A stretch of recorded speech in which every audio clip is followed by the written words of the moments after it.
Assalamualaikum warahmatullahi wabarakatuh.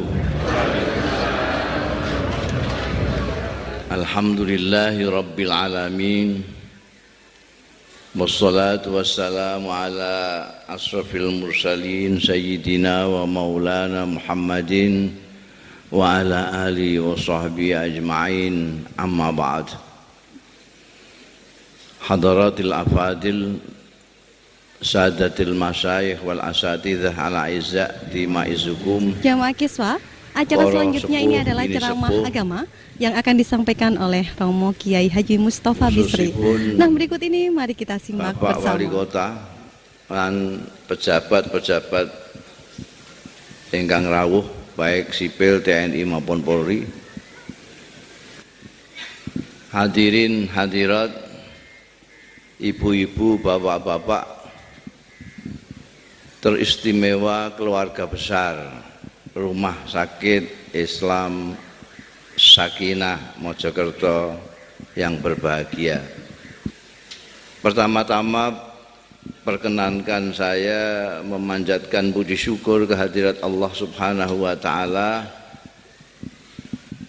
yang telah mentakdirkan saya pada malam hari ini bisa sowan dalam rangka ulang tahun Rumah Sakit Sakinah yang ke-26. Tidak lain, mudah-mudahan pertemuan kita pada malam hari ini mendapat ridho dari Allah Ta'ala, barokah dan manfaat fid dini wa dunya wal akhirah. Saya pikir-pikir orang Islam itu sewenengane pengajian ini tidak karu-karuan. Itu kalau Rabiul Awal itu saya muludan itu ngaji dalam rangka muludan itu sampai tanggal 57 masih ada. Bulan Rejab Rejeban, bulan Syakban Syakbanan, khataman pesantren itu sampai Ramadan. Ramadan pengajian lagi, mauidhah hasanah lagi, tausiah lagi, nuzulul Quran. Sampai Syawal pengajian lagi ngantek selo. Dalam rangka halal bihalal. Habis itu pengajian lagi, mauidhah hasanah lagi, tausiah lagi dalam rangka syukuran haji. Wong senengane pengajian. Orang Islam khususnya orang NU itu sewenengane pengajian. Sampai saya pernah itu diundang pengajian itu dalam rangka mengganti nama istri.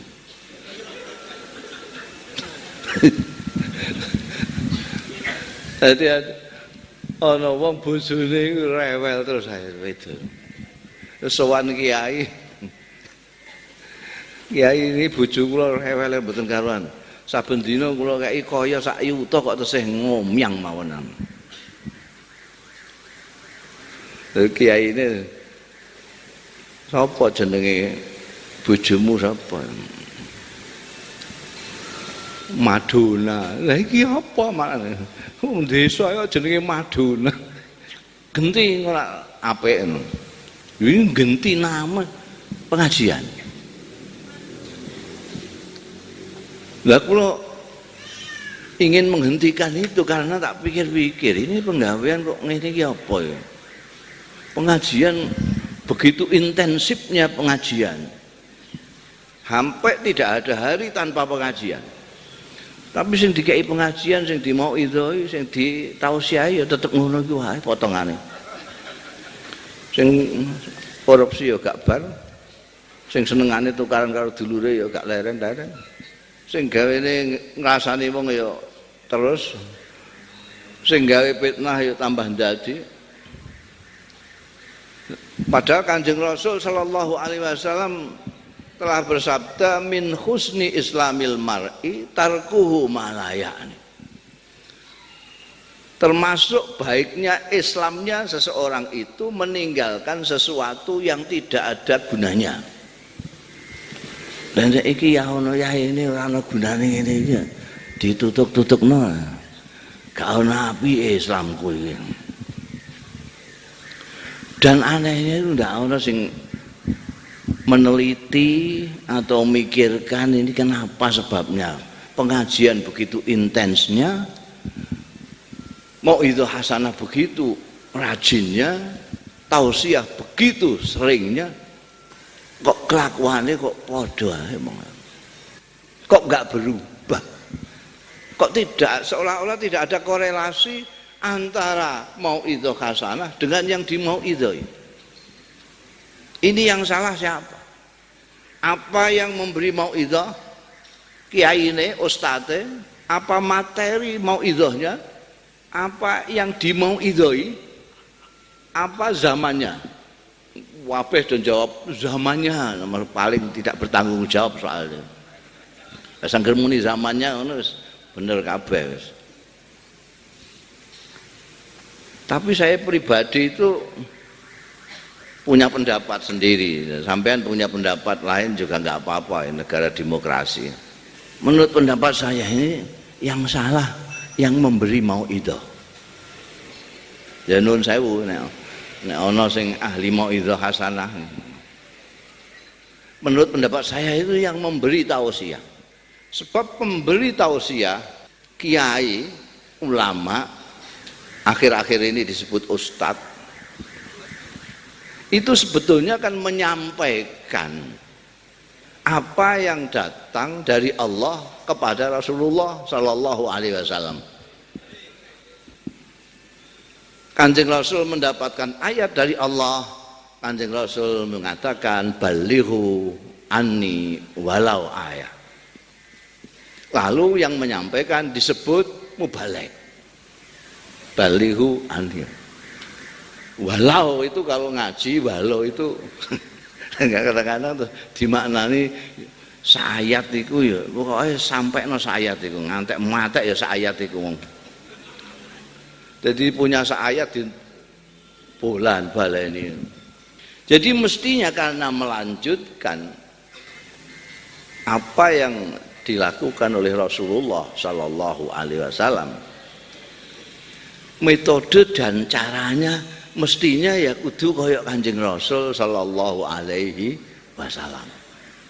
Kanjeng Rasul Sallallahu Alaihi Wasallam itu kalau mengajak orang, kalau mendidik orang, kalau memauidhai orang, kalau mentausiai orang, itu diawali dengan melakukan tausiah itu sendiri, mauidhah itu sendiri, isi ayat itu sendiri pada pribadi beliau.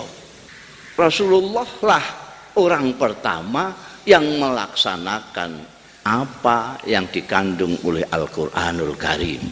Makanya Siti Aisyah benar ketika ditanya pribadinya Rasulullah itu seperti apa, Siti Aisyah balik bertanya, Anda kok bertanya tentang pribadi Rasulullah, apa Anda tidak pernah baca Quran?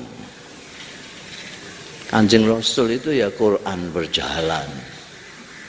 Kana khuluquhul Quran. Ada dawuh salatlah aqimis salata li dzikri.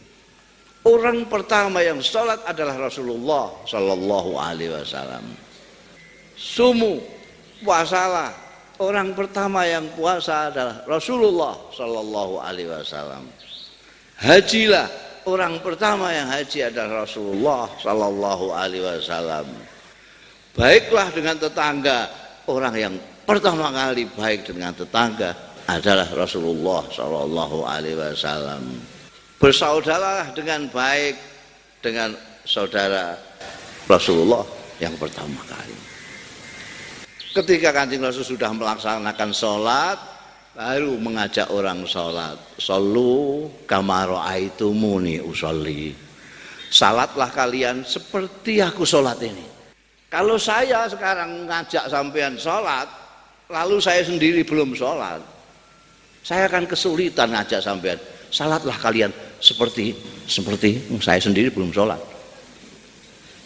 Seperti Kiai Muslihan, jauh sekali di Mojokerto. Saya ngajaknya di Rembang, lalu menunjuk orang Mojokerto, salatlah seperti Tapi kalau saya sendiri sholat, salatlah kayak aku. Orang akan mudah menerima dari Rasulullah Shallallahu Alaihi Wasallam karena diajak dan diberi contoh bagaimana sholat itu. Khudhu anni manasikakum. Kalau kalian haji, ambillah cara hajiku ini. Kanjeng Nabi menyuruh orang supaya memuliakan istrinya. Rasulullah menyontohkan bagaimana memuliakan istri. Sehingga orang dengan trep gitu saja. Kanjeng Nabi menganjurkan yang tua menghormati, menyayangi yang muda menghormati yang tua. Anda bisa lihat sejarah Siratul Rasul Sallallahu Alaihi Wasallam. Bagaimana Rasulullah menghormati orang tua. Bagaimana ketika Rasulullah menerima ayahnya sahabat Abu Bakar itu. Pakaiannya Kanjeng Nabi digelar untuk tempat duduk. Menghormati orang tua. Bahkan beliau sajak menegur sahabat Abu Bakar, sampean itu gimana, orang sepuh kok sampean neret-neret ke sini, mbok saya yang sowan saja. Kanjeng Rasul menyuruh orang tua menyayangi anak muda. Kita bisa melihat sejarah hidupnya Rasulullah kayak apa Kanjeng Nabi menyayangi anak-anak muda seperti Sayyidina Ali, seperti Abdullah bin Abbas, Abdullah bin Umar, Abdullah bin Amr, dan seterusnya. Jadi semua yang diperintahkan Rasulullah dicontohkan oleh Rasulullah SAW. Sementara yang ingin melanjutkan, mubalik yang akan melanjutkan ini, tidak semuanya, saya mengatakan tidak semuanya, jadi adalah 1-2 yang mengikuti. Tidak semua seperti Rasulullah SAW metodenya. Ada mubalik kiai, ustadz yang menganjurkan lomo. Wah, dalilnya Masya Allah, hadisnya sahih, rawahul Bukhari wa Muslim. Ayatnya cetha, suratnya cetha. Saudara-saudara sekalian, wong sing lomo kuwi dikasihi Gusti Allah, disenengi wong senengi Gusti Allah. Cedhak karo swarga. Wong buakhil kuwi gak disenengi Gusti Allah, cedak kalau neraka. Dia sendiri mengwedite setengah mati. Ngomong di mana-mana. Ini pada zaman sekarang kita perlu menjaga kerukunan kita. Bersatu kita teguh, bercerai kita runtuh. Tapi dia sendiri provokator. Suka berkelahi dengan orang. Jadi ini gak cocok. Kalau dia ngajak ngulon, dia sendiri tengok-tengok, itu udah lumayan. Ini enggak, dia ngajak ngulon, dia ngetan. Yang dijak kan dia bingung ini. Lu itu katanya ngulon itu bagus, kok dia ngetan. Orang disuruh menghargai hukum, dia menginjak-injak hukum. Jadi terus orang malah bingung. Dan dilalah kesannya Allah itu yang mengajak dengan metodenya Rasulullah Shallallahu Alaihi Wasallam itu justru Pak Harto. Masih ingat ya Pak Harto? Itu loh ya. Piye enak zaman kula. Dilalai yang mengikuti, yang ngajak mengikuti cara dan metode Rasulullah itu Pak Harto. Pak Harto ngajak kita kaya, itu dicontohi oleh beliau. Ya, orang Indonesia yang terbelajar seperti sahabat ketika menerima nasihat Kanjeng Rasul, seperti sahabat ketika diajak Rasulullah, salatlah seperti aku, gitu saja. Oh ngono kuwi salat kuwi. Lha iki yang ngono. Wong Indonesia dijak sugih karo Pak Harto, oh ngono kuwi sugih. Tidak ada sampai sekarang ini, tidak ada. Orang Indonesia yang tidak seneng duit itu tidak ada. Gak ono. Mandine metodene Kanjeng Nabi. Nggo ngajak apik ya iso kasil, nggo ngajak golek duit apa maneh. Sekarang ini seneng duit ra karuan. Mulane terkenal itu. Sapa jenenge? Raden-raden taat apa iku mau jenenge? Yang iso gandakno duit itu. Santrine 23.000. Kiai Masud kan santrinya berapa? Ini 23.000 di seluruh Indonesia. Kenapa orang-orang kaya mobilnya sudah 12 masih nyopet duit rakyat? Ini mandi nih metode Kanjeng Rasul. Sampai orang-orang yang mempunyai nalar sehat, orang pinter era karuan, profesor, dokter, kan iso ilang akal melihat duit itu. Jangankan kok profesor dokter, kiai iso ilang akal. Ta'udzubillah min dzalik. Modern, tahu modern enggak? Modern itu akronim dari Imamuddin. Pemimpin agama di desa namanya Muddin, dari Imamuddin. Itu saja di bawah sadarnya ini seneng duit. Bahasa Pak Walinya materialistis. Materialis. Modern di bawah sadar materialistis. Kalau diundang orang kaya, tahlilnya 1000 kali. Kalau diundang orang melarat terus langsung donga saya Rabbana atina fid dunya hasanah Allah. Mubalek sampai namplopi tipis, besok undang lagi gak mau datang dia. Ketika ada bokonge truk muni, piye le, enak zamanku toh, kabeh mengiyakan. Iya, Mbak. Semua mengiyakan. Diposting di Facebook, di Twitter, gambarnya digedekno. Top. Terus, Mbak. Nah, saya bilang, betul, enak zaman jenengan. Biyen Soeharto ini mau siji sakniki kabeh Soeharto.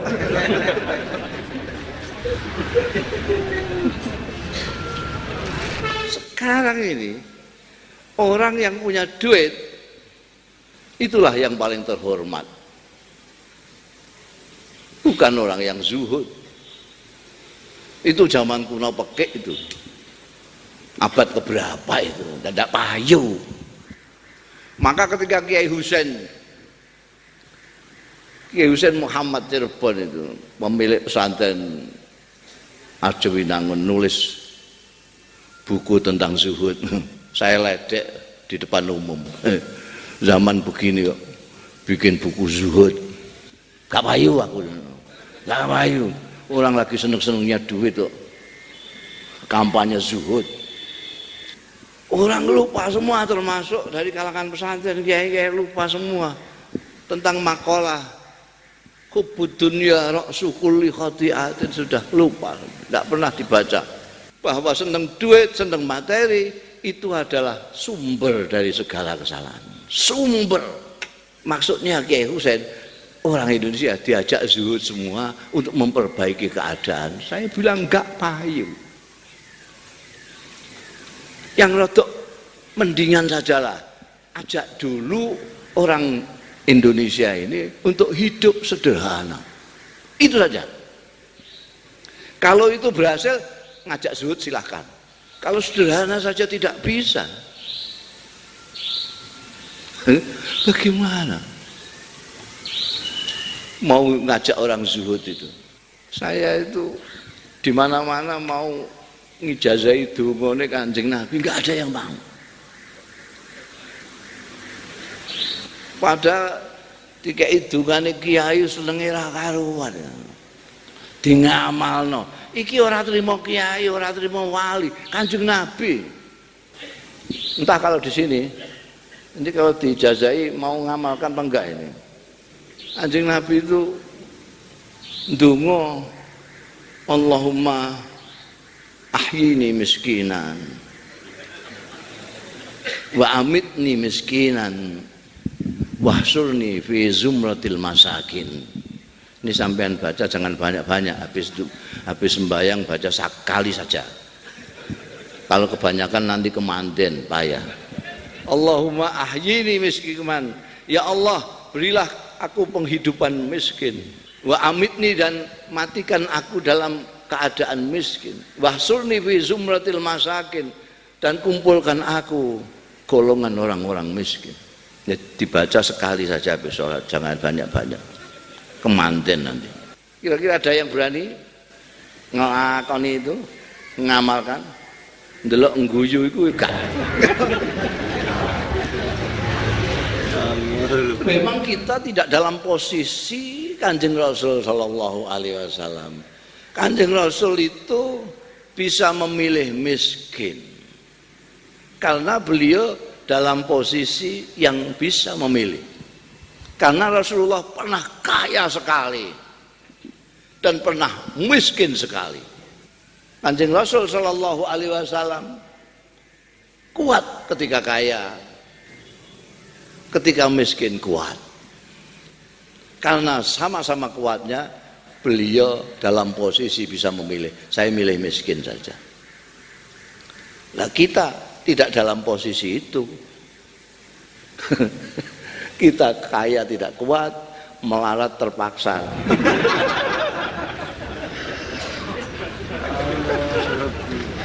Kita mengikuti cara hidupnya Rasulullah saja sudah tidak terbayangkan oleh pikiran kita. Kanjeng Rasul itu cara hidupnya teplung. Tidak ada orang Indonesia dari Sabang sampai Merauke yang sampai punya pikiran hidup teplung, itu tidak ada. Teplung itu seperti burung itu. Hari ini akan saya cari, hari ini. Besok ya entah, besok cari lagi untuk besok. Kita kalau tidak 7 turunan nih, tidak puas kita.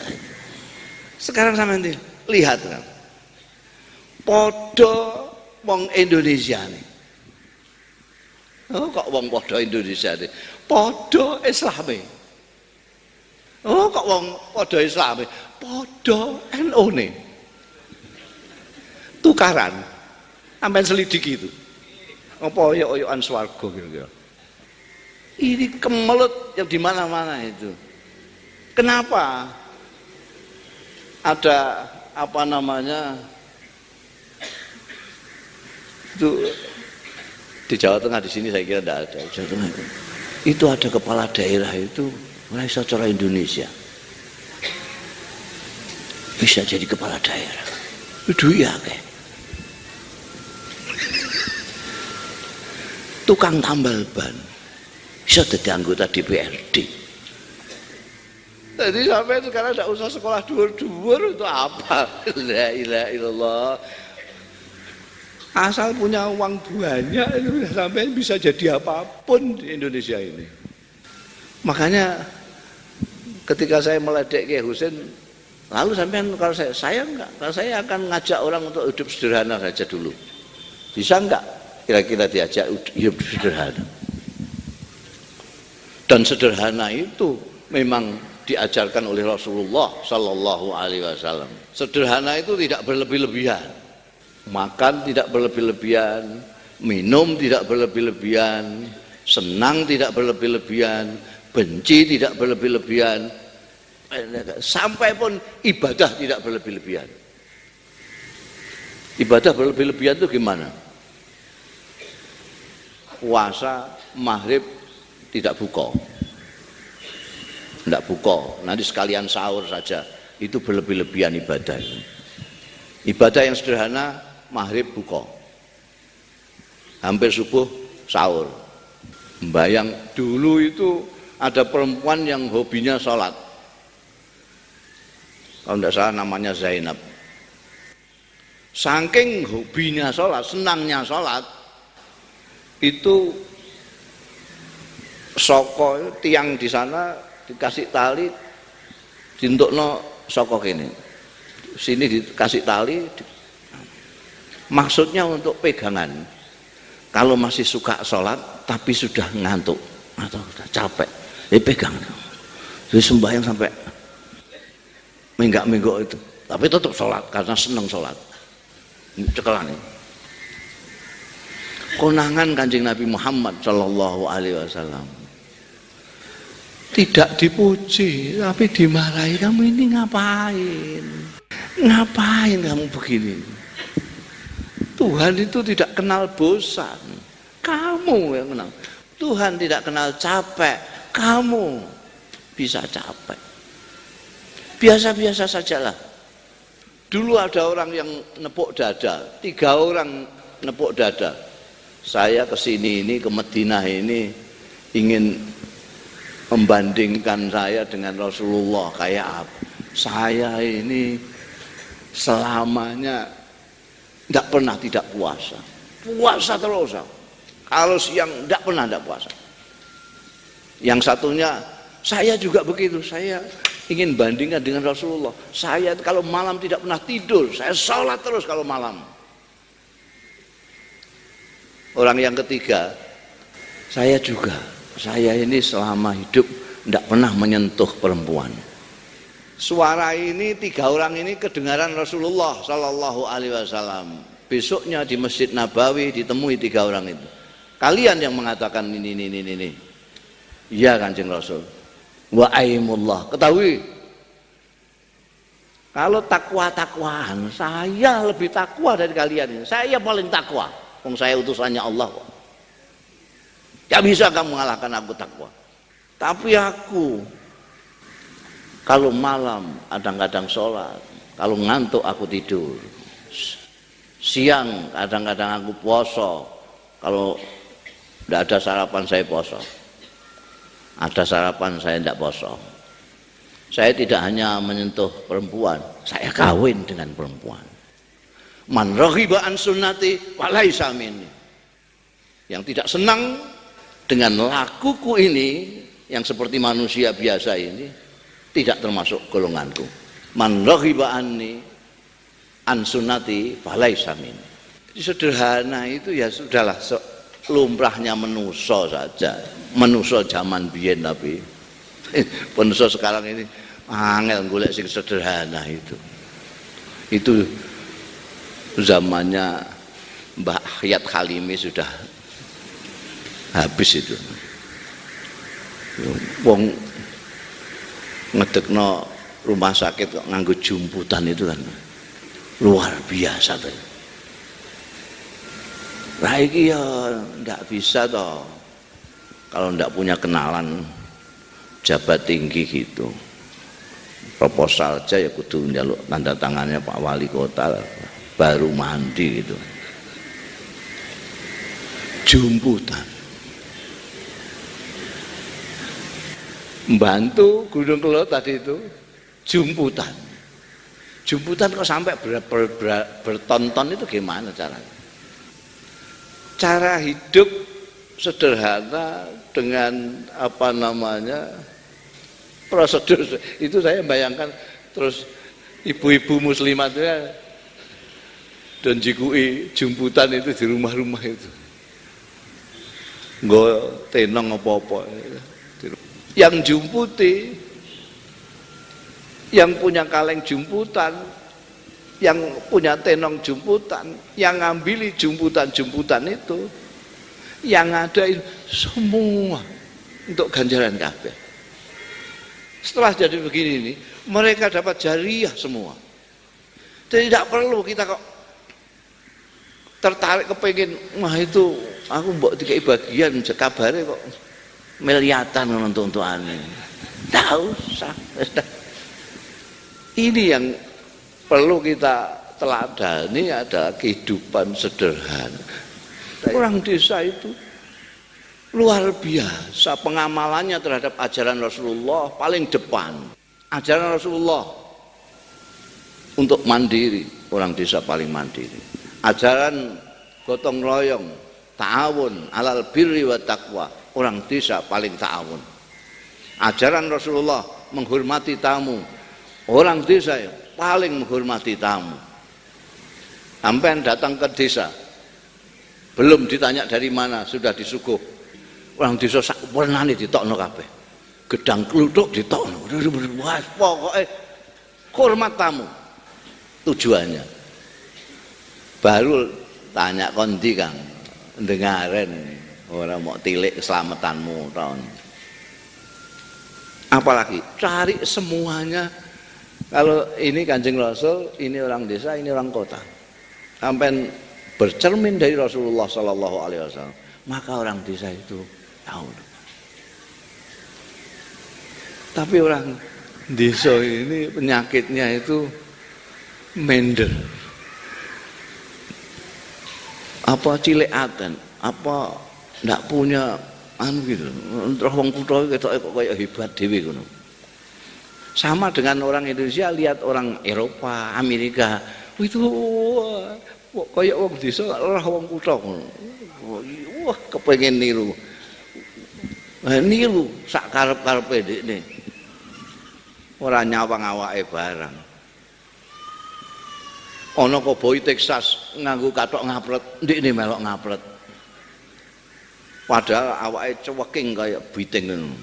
Ana cewek Prancis nganggo rok sepan, ndekne melok-melok. Ora nyawang awake. Awake gedine semono kelas berat nganggo sepan. Kaya lepet kakean ketan. Sampai ketika Pak Harto itu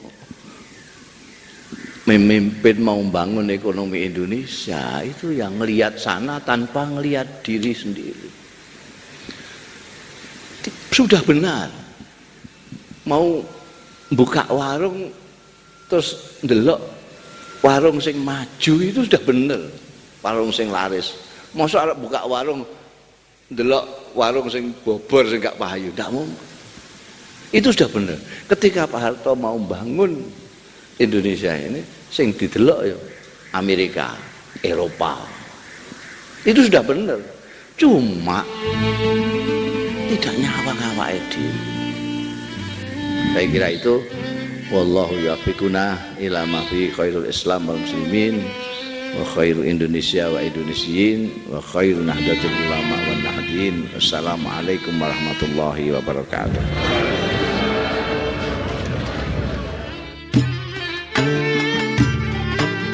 Selamat hari lahir RSI Sakinah ke-26.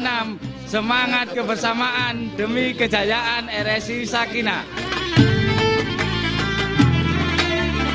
Jamaah Kiswah, demikianlah tadi serangkaian acara pengajian umum dalam rangka hari ulang tahun Rumah Sakit Islam Sakinah yang ke-26.